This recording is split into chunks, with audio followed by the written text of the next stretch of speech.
So without further ado, let's warmly welcome Emily on the stage. Thank you. Good evening, everyone. Can anyone help me to make the screen? so don't count beginner. Okay. So good evening, everyone. So my name is Emily Cheung. I'm originally from Hong Kong. Moved to Shanghai already 13 years. So it has been a long time. And it has been a long time that I haven't used English to do the speech. So hopefully I didn't make a lot of grammatical mistakes. So I'm a serial entrepreneur and focusing on art tech. Today, my topic is about leadership in entrepreneurship. So this is actually more than 52 countries. I used 18 years in my previous time to travel to over 60 countries and over 220 cities. By having this experience traveling in 5 continents, travel told me 3 key words, which is very important in my entrepreneurial journey, which is passion, motivation, and innovation. I will explain the why in my following speech. Similar as a lot of entrepreneurs before they start up their first journey, I work in a big company serving as a general manager and helping the company to develop the China business. When I, at the age of 27, I already reached that top of the company in that position. And then as my characters is always looking for adventure. And then at the age of 28, I met my husband, which is also my business partner in my first startup company. The way how he proposed is the way he told me that he's gonna quit his job, which he served as a creative director in a big agency, in a previous international, very famous agency. And then he said that I'm gonna marry you and I'm gonna lose my job. And I was like, okay, so I'm prepared. What you gonna do? He said he wanted to fund a company which is providing top creative services and wanted to leverage his creativities to create positive changes for bridging the gap between the brands and the consumer. Startup for me is very new at the age of 28. And having been proposed by my fiance, and then I'm facing that, oh, I don't have any stable, income for my another half. What I'm gonna do? And the most exciting moment of my husband, proposed to me is that you wanted to quit your job and join me in this journey. I was like, okay, I never did startup before. And before it is too late, when I'm 28, why not? So I quit my job, write my resignation letter, and then we start our first company at 2014, which is Createch. So by offering a lot of professional services, such as cultural content strategies, we do arts, global cultural IP collaborations, we organize art events, reaching the brands and the consumers. We built a company from 0 to 1, starting with 4 people. I still remember the days I rent a room, I cleaned up the kitchens, I put the table by the second-hand table because it's very sustainable and very eco-friendly. And then I start with my husband and myself and 2 internships. Changing the life from getting paid to pay the team is a life-changing experience. It is super exciting, I have to say, and you won't regret to it. You take a lot of responsibility, you take a lot of ownership of the company. You try a lot of things that you haven't tried before, and all these kind of things that it means a lot in your future, in your coming, career, and also my coming projects. We are very lucky. Starting with 4 people, we grow to 20 people, we go to 40 people. We managed to one few, nice brands here that we serve. It is amazing because I guess leadership in entrepreneurship, when you're running a startup, managing 4 people, compare with managing 20 people, compare with managing 40 people and more than 40 people, is different. And then I never have experience to manage more than 20 people in my previous job, But then in this first startup experience journey, I managed more than 40 people and the agency is still running. I encountered a lot of things because during my journey, I need to handle a lot of, different communication because different team, different people, share different characters. And a lot of people asking me, how do you manage your first startup to have so profitable business, and also the team assemble very well and you do together very great projects? I want to say that in this journey, a lot of people capturing this slide. Nobody actually teach me how to do. There are 2 teachers for free. You don't need to pay, which is Google and YouTube. It is not a joke. I learned a lot from these 2 teachers. Now, being an owner of the company is a high risk, high return. That's how I sell a lot of friends funding up their own company and chasing their dream. It's a high risk, high return investment. It also requires a lot of hard work you didn't see, commitments, delegation, and intelligence. The most important things I learned in the first startup is about setting a very clear goal oriented, and you have to be inspirational. In my previous job, working in a company, I always ask about how we're going to do it, what we're going to do. But funding my own company, I ask a lot of why instead of what and how. Because identify who we are, why we are doing this is most important rather than doing actually we do. And as some friends like Elena know about me, listen to my speech before, I'm a person that I don't like to stay in a very comfort zone. So every time I feel comfortable, you will see that I'm jumping out of the original company and start another thing. 2018, it was a very great moment when I turned 32, and then I start my second company. Life become exciting when you leave your comfort zone. And the biggest adventure you can ever take is to live the life of your dream. Founding a company combining my greatest interest traveling and my greatest passions, bridging the gap between the East and the West is always my dream. I always want to find a company combining travel, technology, cultural exchange. Thus, I do it. STW Innovation is a company that offering technical solutions to help the global small, medium-sized enterprise focusing on museum, institution, local people-run business around the world, to connecting with the most largest outbound tourism market, the Chinese free independent travelers outbound tourism markets, which are accountable for $255 billion in the market size. That was 2018, before the COVID happened. My journey started with a lot of rejections and failure, because as a Chinese entrepreneur offering a tech platform, targeting the overseas merchants. And when I do the pitch, a lot of people asking me, are you going to steal our data? What are you doing here? Like you're a girl, but you are in tech. A lot of doubt, a lot of, rejections. I remember the first time I sent out 2,000 emails in LinkedIn and my database, no reply. But I believe that what I'm doing has the value. So I insist to try and try and try again. 2017, December, I remember I received 3 replies from the Netherlands in 3 business email replies saying that, hey, we're interested to collaborate with you. See you next week in the Netherlands. But they didn't know that I was in Shanghai. So I was like, okay, why not? I booked a ticket on Ctrip, take my backpack. Next week, I was in the Netherlands, in Amsterdam, to meet these 3 clients. These 3 clients allow me to stick my first sticker, which is the Shake to Win sticker, which is Cheung. So this is a very meaningful character. It means appreciations and reward. We wanted to stick the stickers in every single merchant store. So when Chinese travelers, they travel overseas, they see the Chinese characters, they use the WeChat to scan, and they can understand the full stories of every single small, medium-sized enterprise, museum, and local people-run business. With the free yes email, I was in the Amsterdam. It turns out we stick 60 stickers in the 2 weeks in Amsterdam and Zaandam and a lot of places. It was very interesting and exciting. So that was me, super proud, sticking the sticker. So even when you guys have a chance to travel overseas and see these stickers, and there was the place where I have been or my team have been.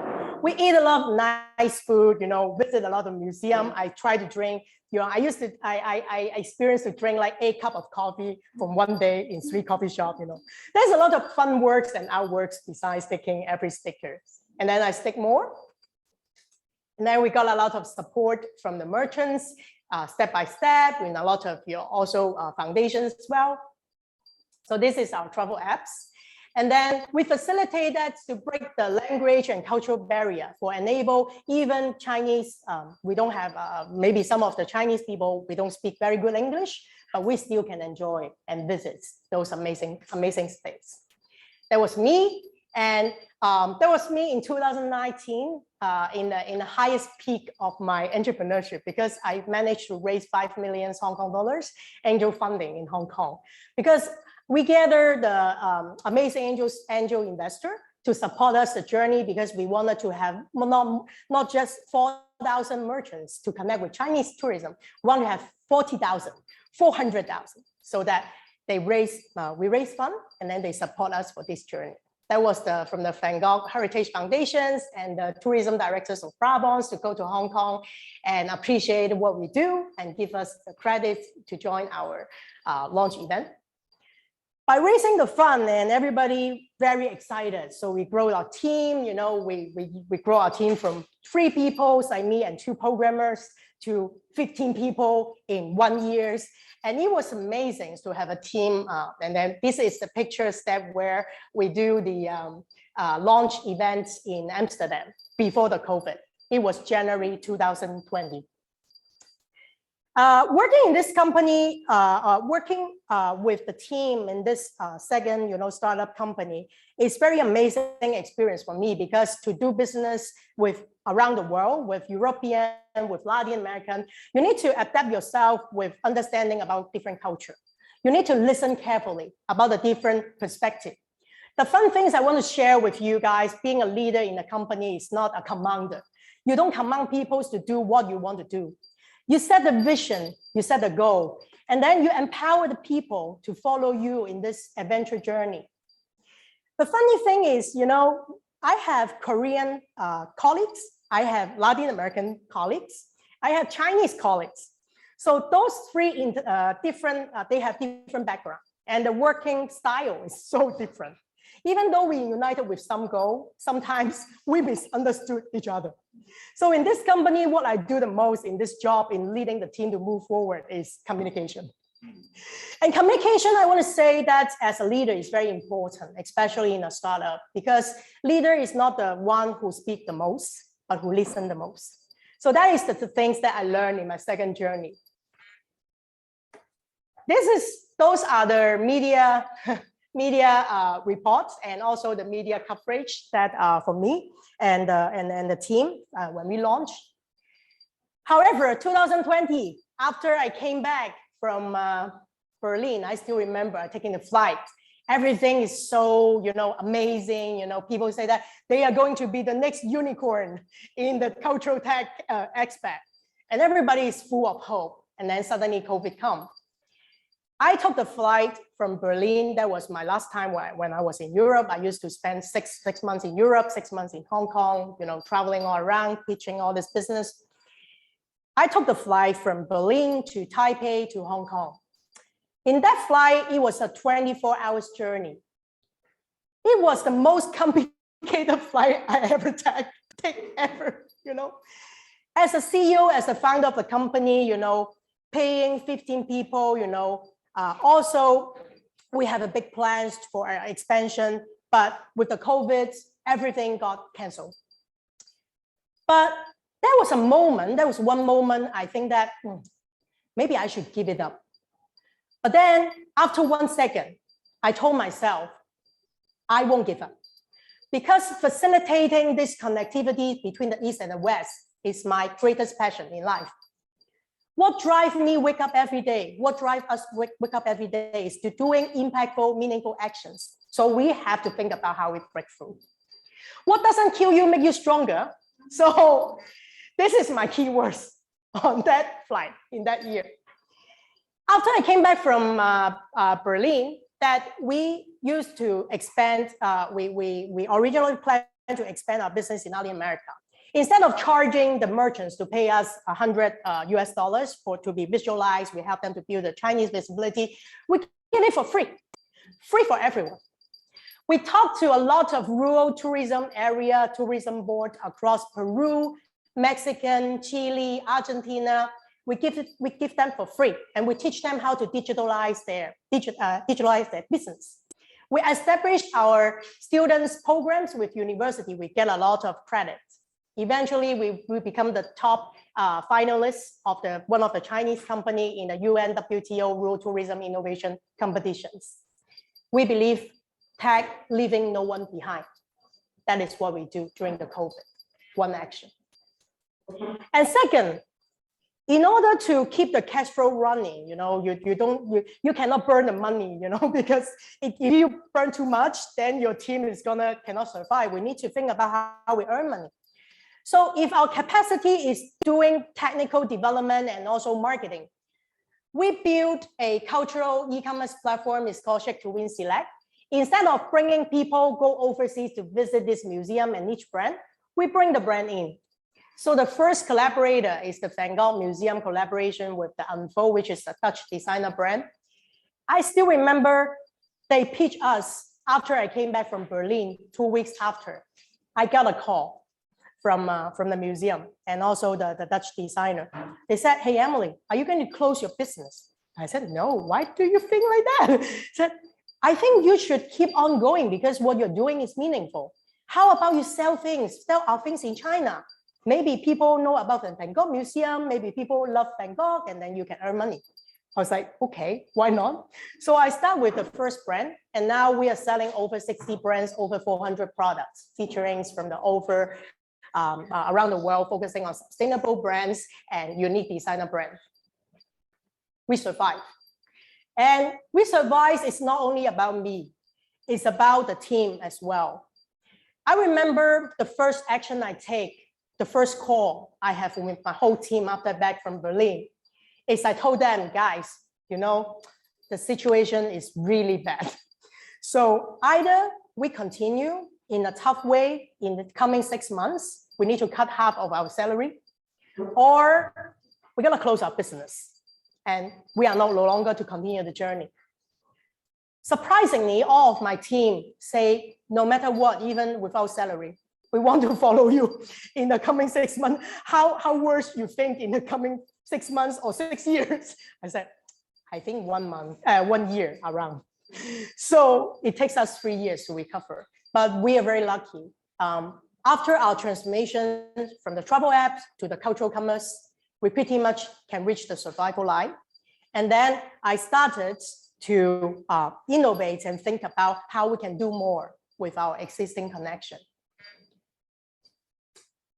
Being a leader in the second company, what I learned is actually when you have empathy on your team will have empathy on you as well.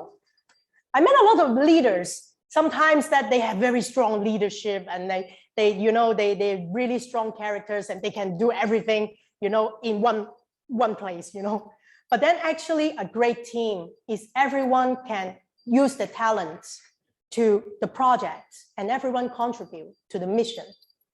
Being a leader is not easy, especially in downtime, because you need to make tough decisions and you need to be transparent to your team. This situation is not good. If it is not good, it is not good.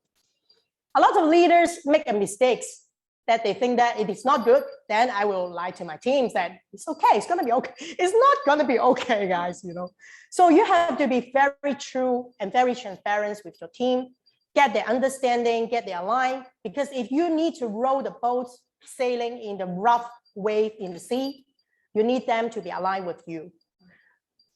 This is so important. You need to encourage your team to innovate. You need to also identify the light from the darkness. For me, the flight from Berlin to home is completely darkness, So I'm very lucky that I managed to identify a little bit light. And then during the 14-day quarantine, I identified the light more clear and make a plan. And also the number 3 rule is you need to smile every day, even though not every day is a good day. You need to be cheerful for yourself as a leader. If you are not cheerful, if you are not positive, how can you delight your team? How can you motivate your team? 2020 to 2022 is a very tough year, if you ask me. But what doesn't kill us make us stronger again? So in 2022, actually, I'm very happy today to share with you guys the 3rd ventures we built. We're going to launch it in Hong Kong in October. This company is called Appreciated.io. Appreciated.io is one of the platforms that we built from the 3rd venture company, Appreciation Innovation Company Limited. I really like appreciation, this word, no matter in Chinese or in English, you know, because if life without appreciations, you know, we cannot do anything. So Appreciated Innovation Company is actually a Web3 technology company focusing on art tech. And then we created cutting edge products and solutions to the cultural institutions. And Appreciated.io is a NFT platform that our dream is to connect and preserve the world art and heritage culture anytime, anywhere, leveraging technology.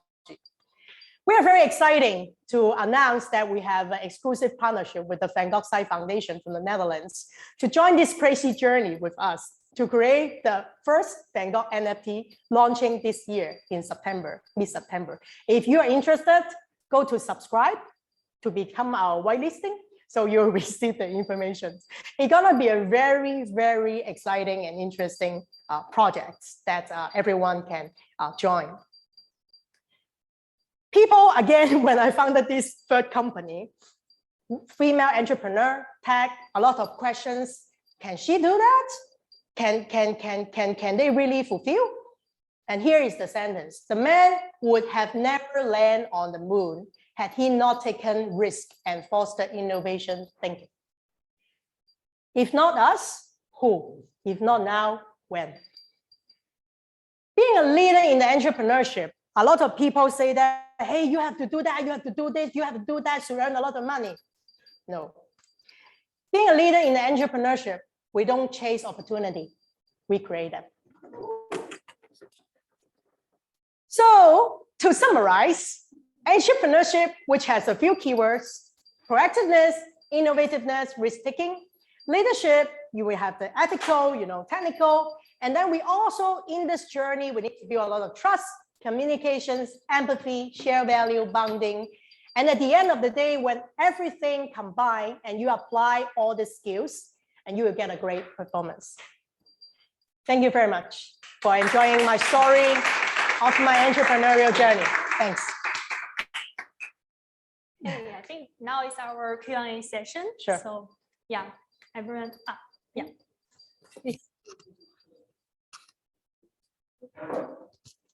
Hi, I'm Alan, and what a great speech. I'm wondering because I like doing art and things like drawing and painting too, and I see that there are a lot of introduction and cooperation in the regard of with Van Gogh's work. So I'm wondering if does it like connect to you on some spiritual level, or like does it bring you some sort of inspiration other than just doing business on this thing?